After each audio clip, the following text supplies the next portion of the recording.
Hello everyone. आज के इस वीडियो में हम बात करेंगे क्लास 12th की पॉलिटिकल साइंस का चैप्टर है हमारा 9th वैश्वीकरण यानी कि ग्लोबलाइजेशन जो आपका लास्ट चैप्टर है।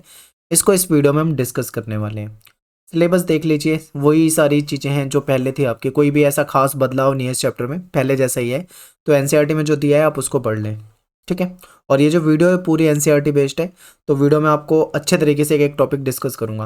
मेरा नाम है सतेंद्र प्रताप और आप मुझे इंस्टाग्राम पे फॉलो कर सकते हैं। एकलव्य स्टडी माइंड है मेरा यूज़र नेम है। और आपको कुछ पूछना हो, मैसेज करना हो तो आप वहाँ पे मैसेज कर सकते हैं। बात करते हैं वैश्वीकरण का क्या अर्थ होता है। सबसे पहले आपके क्वेश्चन जो आता है वो यही आता है, और ये ज़्यादातर शॉर्ट क्वेश्चन आता है, यानी कि 2 नंबर में या 4 नंबर में से ज़्यादा बड़ा क्वेश्चन नहीं आता। तो चलिए समझते हैं वैश्वीकरण क्या होता है। देखिए, वैश्वीकरण का मतलब होता है प्रवाह। प्रवाह का क्या मतलब है?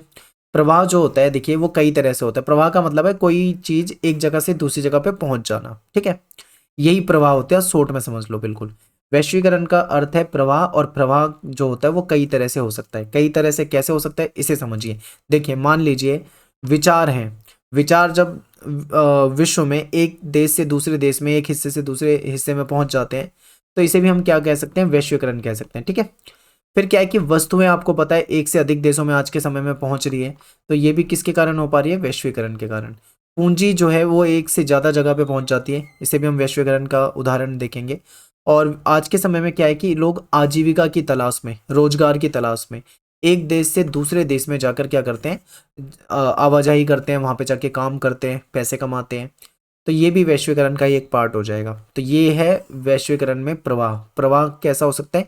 विचार मान लो इधर से उधर चले जाए, वस्तुएं एक जगह से दूसरी जगह चली जाए, पूंजी एक जगह से दूसरी जगह चली जाए, लोग एक देश से दूसरे देश में चले जाएं, तो ये प्रवाह होता है। और इसी को हम वैश्वीकरण कहते हैं। वैश्वीकरण, देखिए कुछ लोग सोचते हैं कि वैश्वीकरण के केवल राजनीतिक परिणाम होते हैं, या कुछ लोग सोचते हैं आर्थिक परिणाम होते हैं, ठीक है। लेकिन ऐसा नहीं है। वैश्वीकरण जो है एक बहुआयामी अवधारणा है। बहुआयामी का मतलब है इसके राजनीतिक प्रभाव भी होते हैं, इसके आर्थिक प्रभाव भी होते हैं, इसके सामाजिक, सांस्कृतिक, हर तरह के प्रभाव हैं। इसीलिए इसको हम क्या कहते हैं? एक बहुआयामी अवधारणा कहते हैं। अब एक क्वेश्चन जो है वो पेपर में आता है आपके कई बार कि वैश्वीकरण जो है उसके कारण क्या है, क्यों ऐसा हो पाया है। अभी आपने जो पढ़ा कि लोग एक जगह से दूसरी जगह पहुंच जाते हैं रोजगार के लिए, वस्तु एक जगह से दूसरी जगह पहुंच जाती है, विदेशों में बनने वाली, विदेशों में मैन्युफैक्चरिंग होने वाली चीज़ें भारत में आपको आसानी से मिल जाती है, भारत में बनने वाली चीज़ें दूसरे देशों में मिल जाती है आसानी से। ये कैसे हो पाया है, ठीक है। यानी कि वैश्वीकरण का कारण क्या है, किस कारण से ये चीज़ें पॉसिबल हो पाई है। तो देखिए, आपके सपोर्टिंग मटेरियल में बहुत अच्छा आंसर दिया हुआ है इसका। एनसीईआरटी में आप देखेंगे तो काफ़ी डीप पढ़ना पड़ेगा, ज़्यादा बेटर है कि आप इस आंसर को समझिए। देखिए, आपको पता है कि जो टेक्नोलॉजी है, ठीक है, टेक्नोलॉजी का बहुत ज़्यादा आज के समय में विकास हो चुका है। यानी उन्नत प्रौद्योगिकी, यानी कि बिल्कुल आप ये समझो कि बिल्कुल टेक्नोलॉजी जो है बहुत ज़्यादा मतलब आधुनिक हो चुकी है। तो हम कह सकते हैं उन्नत प्रौद्योगिकी और विश्वव्यापी पारस्परिक पारस्परिक जो जुड़ाव है, इसके कारण आज क्या है, विश्व एक वैश्विक ग्राम बन चुका है। आज के समय में क्या है, मान लो अमेरिका में कोई, यूएसए में कोई घटना घटती है, तो उससे केवल यूएसए प्रभावित नहीं होगा, उससे दुनिया के दूसरे देश प्रभावित हो सकते हैं, ठीक है। ऐसे ही भारत में होने वाली कोई घटना है तो उससे हो सकता है दुनिया के कोई दूसरे देश प्रभावित हो रहे हो। तो इसीलिए आज हम कहते हैं कि पूरी दुनिया एक दूसरे से जुड़ाव महसूस कर रही है, और इसे हम कह सकते हैं वैश्वीकरण की भाषा में कि आज संसार एक वैश्विक ग्राम बन चुका है, ठीक है। एक पॉइंट यहाँ पे है टेलीग्राफ, टेलीफोन, माइक्रोचिप, इंटरनेट और अन्य सूचना तकनीकी साधनों से विश्व के विभिन्न भागों के बीच में संचार क्रांति दिखाई दे रही है। तो ये भी बात सही है। देखिए, आज के समय में क्या है, आपके पास मोबाइल है, इंटरनेट है। आपको मान लो आप इंडिया में रहते हो, आपका कोई दोस्त है वो यूएसए में रहता है, तो आप फ़ोन के जरिए यहाँ से नंबर डायल करेंगे और कुछ सेकंडों में, आप कुछ सेकंड के अंदर आपकी कॉल वहाँ चली जाएगी और आप उससे बात कर पाएंगे, ठीक है, लाइव बिल्कुल। या फिर आप यहाँ पे मेल लिखते हैं और 1 क्लिक करेंगे, आपका मेल चंद सेकंडों में यूएसए वाले जो आपके दोस्त है उसके पास पहुंच जाएगा, ठीक है। मैसेज कर सकते हैं आप, इतनी सारी टेक्नोलॉजी है। तो आज के समय में यही कहा जा रहा है कि इसी के कारण, यानी ये जो टेलीफोन का, टेलीग्राफ का, या जो हम कह सकते हैं इंटरनेट आज के समय में उपलब्ध है, इसके कारण भी वैश्वीकरण हो पाया है, ठीक है। जैसे कि एग्जाम्पल आपके सामने यही है कि विचार जो है, जैसे मैंने आपको बताया ना कि विचारों की आवाजाही भी वैश्वीकरण का ही पार्ट है। तो विचार देखिए, मान लीजिए आपका कुछ विचार है, आपको कुछ कहना है, आप यहाँ से बैठे हुए यूएसए में 1 क्लिक में पहुंचा दोगे अपनी बात को। लेकिन अगर आज आज से 50 60 70 साल पीछे जाओ, तब क्या होता था? तब टेक्नोलॉजी इतनी ज़्यादा विकसित नहीं थी, तब ये पॉसिबल नहीं होता था, ठीक है। तब क्या होता था, गांव वगैरह में आप देखोगे चिट्ठी लिखी जाती थी, और चिट्ठी पहुंचने में कितना ज़्यादा समय लगता था आप ये भी अच्छे तरीके से जानते हैं। लेकिन आज के समय में ये चिट्ठी वाला रिवाज जो है धीरे धीरे खत्म हो गया है, अब सब टेक्नोलॉजी का यूज़ कर रहे हैं। तो ये कह सकते हैं कि टेलीग्राफ, टेलीफोन, माइक्रोचिप, इंटरनेट, इनके आविष्कार के बाद जो सूचना के क्षेत्र में, जो संचार के क्षेत्र में जो क्रांति आई है, वो भी एक वैश्वीकरण का महत्वपूर्ण कारण आप कह सकते हो, ठीक है। इसके बाद क्या है कि देखिए, पर्यावरण की वैश्विक समस्या जैसे मान लीजिए सुनामी, जलवायु परिवर्तन या फिर ग्लोबल वार्मिंग, इससे निपटने के लिए आज अंतर्राष्ट्रीय सहयोग की जरूरत पड़ रही है। तो ये भी एक वैश्वीकरण का पार्ट है, ठीक है। तो ये हो सकते हैं वैश्वीकरण के कारण। अगर ये चीज़ें नहीं होती, टेक्नोलॉजी नहीं होती, इंटरनेट नहीं होता, या जो लेटेस्ट, जो आधुनिक जो आविष्कार हुए हैं ये नहीं होते, तो शायद आज वैश्वीकरण नहीं होता। आप देख रहे हो कि पहले के समय में एक देश से दूसरे देश में जाने में कितना समय लगता था, आज के समय में एरोप्लेन के जरिए कुछ ही घंटों में पहुंच जाते हैं। ये सब कैसे हो पाया? टेक्नोलॉजी के कारण। अगर ये नहीं होता तो क्या एक देश से दूसरे देश में इतनी आसानी से पहुंचा जा सकता था? नहीं पहुंचा जा सकता था, बहुत ज़्यादा समय लगता। तो ये अच्छा कारण है, ये पॉइंट आप लिख सकते हैं पेपर में। एक क्वेश्चन आपके पेपर में ये भी पूछा जा सकता है कि भैया बताइए वैश्वीकरण के कुछ उदाहरण दीजिए। 1 नंबर 2 नंबर में ऐसे पूछे जा सकते हैं। तो देखिए बहुत सारे उदाहरण हैं, आपको याद रखने समझने हैं। देखिए क्या है कि आज के समय में विभिन्न विदेशी वस्तुओं की भारत में उपलब्धता, ठीक है, ये वैश्वीकरण का ही एग्जाम्पल है। आप देखते हो कि आप जैसे मान लो आप सैमसंग का फ़ोन यूज़ कर रहे हो, तो सैमसंग जो है वो कोरियाई कंपनी है, ठीक है। वहाँ की कंपनी के बने हुए प्रोडक्ट इंडिया में मिल रहे हैं, ठीक है। या फिर कोई अन्य आप देखते हो ब्रांड, बहुत सारे इलेक्ट्रॉनिक आइटम में देखोगे बहुत सारे ब्रांड है, और ज़्यादातर ब्रांड जो है वो विदेशी है, लेकिन भारत में आसानी से आपको उपलब्ध है। किसी भी दुकान पे चले जाओ, आपको आसानी से वो चीज़ें मिल जाती है, ठीक है। चाइना में बनने वाली चीज़ें जो है इंडिया में आसानी से उपलब्ध है। तो ये कैसे हो पाया है? ये वैश्वीकरण के कारण हो पाया है। तो ये वैश्वीकरण का उदाहरण है। और केवल ऐसा नहीं है कि विदेश में बनी हुई वस्तु ही भारत में मिलती है, बल्कि भारत में बनी हुई वस्तुओं भी विदेशों में बिकती है। तो ये भी वैश्वीकरण का एक उदाहरण है, ठीक है। और क्या उदाहरण हो सकते हैं? देखो, युवाओं को करियर के विभिन्न नए अवसर। पहले क्या होता था, ये सुनते थे डॉक्टर बन जाएंगे, इंजीनियर बन जाएंगे, लेकिन आज के समय में नए नए अवसर हैं। आज के समय में सोशल मीडिया से लोग कमा सकते हैं, डिजिटल मार्केटिंग हो गया, नेटवर्क मार्केटिंग हो गया, ठीक है। बहुत सारे नए नए मतलब करियर ऑप्शन हो गए, कॉल सेंटर हो गया, बहुत सारे नए नए ऑप्शन हैं। या इन्फ्लुएंसर बन जाते हैं लोग, जो कि पहले ऐसी चीज़ें नहीं होती थी, लेकिन आज के समय में ये सब आ गया। ये क्यों आ पाई है? वैश्वीकरण के कारण हो पाई है, ठीक है। इसके बाद क्या है, किसी भारतीय का अमेरिकी कैलेंडर के समय अनुसार सेवा प्रदान करना। जैसे मान लो कोई इंडियन है, वो इंटरनेशनल कॉल सेंटर में काम करता है। अब वो इंटरनेशनल कॉल सेंटर में करता है, यानी भारत में बैठ के बाहरी लोगों से, विदेशी लोगों से बातें करता है, उनको अपना प्रोडक्ट बेचता है या अपनी सेवाएं देता है। तो ऐसे में क्या है, उसकी जो छुट्टी होगी, उसकी जो हॉलीडे होगी, वो अमेरिकी कैलेंडर के अनुसार होगी, ना कि भारतीय कैलेंडर। भारतीय त्यौहार जो होते हैं उस पर उसकी छुट्टी नहीं होगी, क्योंकि वो अपनी सर्विस किसको दे रहा है? विदेशी लोगों को। तो उनके हिसाब से उसकी छुट्टी तय होती है, ठीक है। तो ये भी इसका एक अच्छा उदाहरण है। फिर क्या है कि फसल के खराब हो जाने पे किसान जो है वो आत्महत्या कर लेते हैं, क्योंकि इन्हें पता है कि भाई जो फसल के जो बीज वगैरह या जो भी सामान खरीदते हैं वो कहीं ना कहीं बाहरी कंपनियां कई सारी बेचती हैं, तो इसलिए भी होता है। इसके बाद क्या है, आपको पता है कि जो हमारे रिटेल व्यापारी हैं उनको डर लग रहा है कि एफडीआई आ जाएगा, या फिर जो विदेशी सिस्टम है। आपको पता है मॉल्स वगैरह खुल रहे हैं आज के टाइम पे बहुत ज़्यादा, तो लोग जो है मॉल की तरफ आकर्षित हो रहे हैं, बहुत सारे वो ऑफर देते हैं, ठीक है। मॉल्स में जाते हैं, सामान खरीदते हैं। तो कहीं ना कहीं मतलब जो भारतीय व्यापारी हैं वो डरते हैं कि अगर ये विदेशी व्यवस्था भारत में आ जाएगी तो कहीं ना कहीं हमारा नुकसान हो जाएगा, ठीक है। लोगों के बीच में आर्थिक असमानता बढ़ रही है। तो ये सब किसके उदाहरण है? वैश्वीकरण के उदाहरण है। कोई भी 1-2 पॉइंट आप लिख सकते हो, अगर पेपर में आता है, शॉर्ट क्वेश्चन में आएगा। के बाद बहुत ज़्यादा पेपर में पूछा जाता है वो है वैश्वीकरण के राजनीतिक परिणाम बताइए। देखिए मैंने सपोर्टिंग से भी ले रखा है, और जो मैंने पॉइंट बना रखे हैं वो भी है, दोनों आपको समझाता हूँ। देखिए क्या है कि पहले मैं आपको सपोर्टिंग वाले समझा देता हूँ। वैश्वीकरण से राज्य की क्षमता में कमी आई है। राज्य का मतलब यहाँ पे सरकार से है। जब भी आप पॉलिटिकल साइंस वगैरह पढ़ते हो तो वहाँ पे राज्य जो पढ़ते हो, तो ये वो वाला स्टेट नहीं है जो जैसे भारत में इतने सारे राज्य है, वो नहीं। राज्य का मतलब यहाँ पे सत्ता से होता है, सरकार से होता है, ठीक है। पॉलिटिकल साइंस की अपनी एक अलग भाषा होती है, और इसमें क्या है, ये अपना राज्य का मतलब सरकार और सत्ता से है। यानी वैश्वीकरण से सरकार की क्षमता में कमी आई है। सरकार, राज्य का मतलब यहाँ पे क्या पढ़ेंगे हम? सरकार। सरकार अब कुछ एक मुख्य कार्यों जैसे कानून बनाना, कानून व्यवस्था बनाए रखना, सुरक्षा करना लोगों की, बस अपने आप को यहीं तक सीमित रखती है। सही बात भी एक तरह से। देखिए वैश्वीकरण के कारण सरकार की जो क्षमता है उसमें कुछ कमी जरूर आई है, क्योंकि अब सरकार जो है कल्याणकारी राज्य की तरह काम नहीं करती, बल्कि कुछ मेन कामों तक ही अपने आप को सीमित रखती है। अब क्या है, बाजार जो है वो आर्थिक और सामाजिक प्राथमिकताओं को निर्धारित करता है, क्योंकि बाजार जो है ये महत्वपूर्ण हो गया है, ठीक है। इसके बाद क्या है कि ये तो एक, हाँ यहाँ पे एक चीज है याद रखना, यहाँ पे दो तरह के विचार दे रखे हैं। कुछ लोग ऐसे हैं जो कहते हैं कि वैश्वीकरण से राज्य की क्षमता में कमी आई है, तो आपको ये पॉइंट भी लिखना है। लेकिन कुछ लोग ये भी कहते हैं कि वैश्वीकरण से राज्य की क्षमता में कमी नहीं आई है, बल्कि राज्य और ज्यादा ताकतवर हुआ है।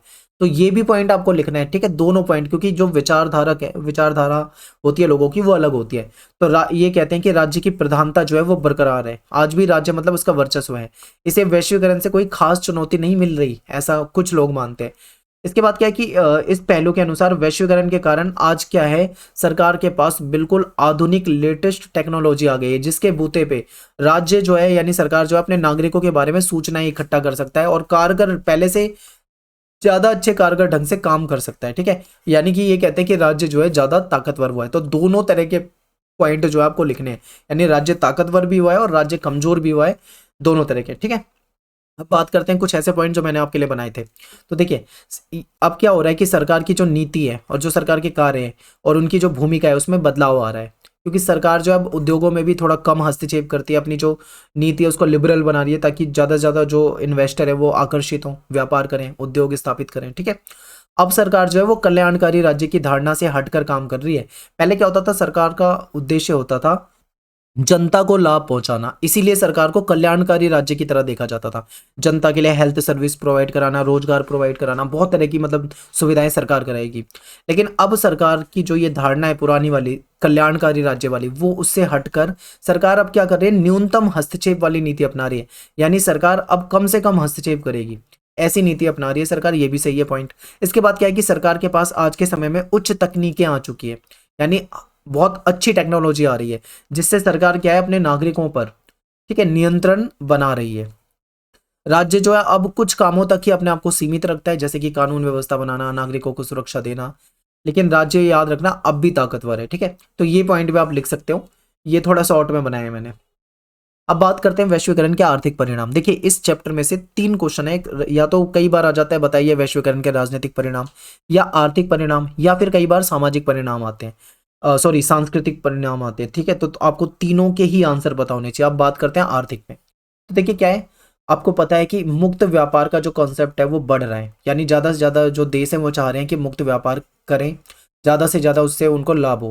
पहले क्या होता था, आयात पे जो बाहर से चीज़ें आती थी उस पर प्रतिबंध लगाए जाते थे, ठीक है, प्रतिबंध लगा देते थे ताकि लोग जो है वो देश की चीज़ों को खरीदे। लेकिन अब जब से वैश्वीकरण वाली व्यवस्था है तब से प्रतिबंध हटाए जा रहे हैं, ठीक है। अब प्रतिबंध नहीं लगाते, बल्कि अब बढ़ावा देते हैं कि भाई खरीदो, जिससे क्या हो सरकार को टैक्स अच्छा मिल जाता है। इसके बाद क्या है कि पूंजीवादी देशों को लाभ हो रहा है, बिल्कुल सही है। विकसित देश जो है वो क्या करते हैं, अपनी वीजा नीति कठोर बना लेते हैं। क्यों कठोर बनाते हैं, ताकि हमारे जैसे देशों से या विकासशील देशों से लोग ज़्यादा आसानी से वहाँ पे ना पहुँच पाएं, वहाँ के रोजगारों को हथिया ना पाएं। निजीकरण और पूंजीवाद को बढ़ावा मिल रहा है, लाखों लोगों को रोजगार मिल रहा है, और कुछ लोगों का रोजगार चला भी गया है, ये भी आप पॉइंट लिख सकते हो, ठीक है। बाजार में जो है कंपटीशन बढ़ रहा है, आप ये देख सकते हो। तो ये कुछ पॉइंट ऐसे हैं जो आर्थिक में आ जाएंगे। इसके अलावा अब आपके सपोर्टिंग मटेरियल के भी कुछ पॉइंट पढ़ लेते हैं, इसे भी समझिए। देखिए क्या होता है कि अंतर्राष्ट्रीय मुद्रा कोष हो गया, जैसे आईएमएफ बोलते हैं इसको, या वर्ल्ड बैंक हो गया, या आपका डब्ल्यूटीओ हो गया, विश्व व्यापार संगठन, ये ताकतवर संगठन है, ठीक है, ये अंतर्राष्ट्रीय संस्थाएं, ये क्या करते हैं, अब आर्थिक नीति का निर्माण करते हैं, यानी आर्थिक नीति का निर्माण दुनिया भर के लिए ये कर रहे हैं बड़े बड़े संगठन। ये भी वैश्वीकरण का आर्थिक परिणाम है। और इन संस्थाओं में, इन संगठनों में धनी लोग, प्रभावशाली लोग और विकसित देश जो है उनकी ज्यादा चलती है। तो इसलिए ऐसा आरोप लगता है कई बार इन पे कि ये क्या है, ये ऐसी पॉलिसी बनाते हैं जिससे कि विकसित देशों को लाभ हो। तो ये आरोप भी इन पे लगते हैं, ठीक है। इसके बाद देखो, आयात प्रतिबंध जो है उसमें कमी आई है, मैं आपको बता चुका हूँ। पूंजी के प्रवाह से पूंजीवादी देशों को फायदा जरूर हुआ है, ज्यादा फायदा मतलब अगर देखा जाए तो पूंजीवादी देशों का हुआ है, ठीक है। विकासशील देश जो है उनको ज्यादा लाभ नहीं हुआ। फिर आपको पता है विकसित देश जो है अपनी वीजा नीति जो है वो कठोर बना लेते हैं, ताकि जो विकासशील देश हैं वहां से लोग ज्यादा आसानी से वहां पे ना पहुंच सके, ठीक है। तो ये कुछ आर्थिक में आ जाएंगे। तो ये देखो यहाँ पे भी पॉइंट बताएं और ये भी पॉइंट बताएं, कोई भी पॉइंट आप यहाँ पे नोट कर सकते हो। इसके बाद है वैश्वीकरण के सांस्कृतिक परिणाम, बहुत ज्यादा पेपर में पूछा जाता है, बहुत ही आसान है। आपको पता है कि संस्कृतियों में बदलाव आ रहा है वैश्वीकरण के कारण, हमारा खान पान बदल रहा है। हम क्या है, बर्गर, ठीक है, मोमोज और चाउमीन, इन सब चीज़ों की ओर ज़्यादातर आकर्षित हो रहे हैं। तो ये विदेशी चीज़ें हैं, खान पान में हमारे बदलाव आ रहा है। रहन सहन में हमारे बदलाव आ रहा है, क्योंकि आपको पता है कि हम क्या करते हैं आजकल, जो हमारा रहन सहन का तरीका है, हम कहीं ना कहीं पश्चिमी देशों की तरह रहना चाह रहे हैं, उनकी तरफ हम आकर्षित हो रहे हैं। ठीक है, संस्कृतियों का ह्रास हो रहा है, यानी जो हमारी संस्कृति है वो धीरे धीरे खत्म होती जा रही है और विदेशी संस्कृति के तर्ज पे हम जा रहे हैं। अमेरिकी संस्कृतियों की तरफ लोगों का झुकाव ज़्यादा बढ़ रहा है। महिलाओं की स्थिति में कमी भी हुई है कुछ कुछ मामलों में, और कुछ मामलों में सुधार भी हुआ है। ठीक है, कमी कैसे हुई है? आज के समय में महिलाओं को उपभोग की वस्तु माना जाने लगा है। आप देखते हो टीवी पे कैसे कैसे ऐड आते हैं, किस किस तरह से दिखाया जा रहा है, कहीं ना कहीं महिलाओं को मतलब गलत नजरिए से दिखाया जा रहा है। ये सब पश्चिमी सभ्यता से आया है। ठीक है, और सुधार कैसे हो रहा है कि देखो, अब पहले ये माना जाता था कि भाई महिला को ज़्यादा पढ़ा के क्या करेंगे, शादी हो जाएगी, शादी ब्याह हो जाएगी, चूल्हा चौका यही तो करना है। लेकिन इस सोच में बदलाव आ रहा है, अब महिलाओं को भी पढ़ाया जाता है। जो महिलाएं हैं अब वो डॉक्टर, इंजीनियर, ऐसे मतलब बड़े बड़े पोस्ट पे आईएएस वाईएएस जो हैं ये बन रही हैं। तो इस तरीके से हम कह सकते हैं सुधार भी हुआ है और कमी भी आई है। ठीक है, दोनों पॉइंट यहाँ पे बनेंगे। फिर क्या आपको पता है, विदेशी फिल्में जो है ज़्यादा पसंद की जाने लगी है। विदेशी त्योहार, वैलेंटाइन डे वगैरह हो गया, या संगीत, जो विदेशी संगीत है, रॉक म्यूजिक, इन सब चीज़ों को ज़्यादा मतलब लोग सुनने लगे हैं। रूढ़िवादिता जो है, पुरानी जो थिंकिंग है, वो धीरे धीरे खत्म होती जा रही है। तो ये कुछ सांस्कृतिक बदलाव आए हैं। अब बात करते हैं भारत और वैश्वीकरण, इंपॉर्टेंट है, यहाँ से भी क्वेश्चन आता है। तो देखिए समझिए, भारत ने आजादी के बाद संरक्षणवाद की नीति जो थी उसको अपनाया था। अब ये संरक्षणवाद की नीति क्या है? देखिए, संरक्षणवाद का मतलब है कि भारत के जो खुद के उद्योग है, जैसे भारत जो मतलब देसी कंपनी है, अपने देश की जो कंपनी है, वो प्रोडक्ट को बनाएंगी और देश के लोग उन्हीं कंपनियों के बनाए हुए प्रोडक्ट को खरीदेंगे ज़्यादा से ज़्यादा। इससे क्या होगा, देश के जो उद्योग हैं उनको बढ़ावा मिलेगा, उनको लाभ होगा, और जो पूंजी है वो देश की देश में रहेगी। ऐसा मतलब पहले सोचा जाता था। इससे क्या नुकसान हुआ? क्योंकि देखो, मार्केट में कंपटीशन कम हो गया। जब और जो बाहर से चीजें आती है, क्या बाहर से नहीं आएगी, बाहर से भी चीजें आएंगी, लेकिन बाहर से आने वाली चीजों पे बहुत ज्यादा मतलब टैक्स लगा दिया जाता था, या एक तरह से आप समझो कि प्रतिबंध लगा दिया जाता था कि कम से कम लोग खरीदें, ज्यादा से ज्यादा अपने देश की कंपनियों का खरीदें। इससे नुकसान ये हो रहा था कि कुछ क्षेत्र तो लाभ हुआ, कुछ क्षेत्र में पिछड़ रहा था भारत, और मार्केट में कॉम्पिटिशन नहीं था, तो जो मोनोपोली चल रही थी एक तरह से कुछ कंपनियों की।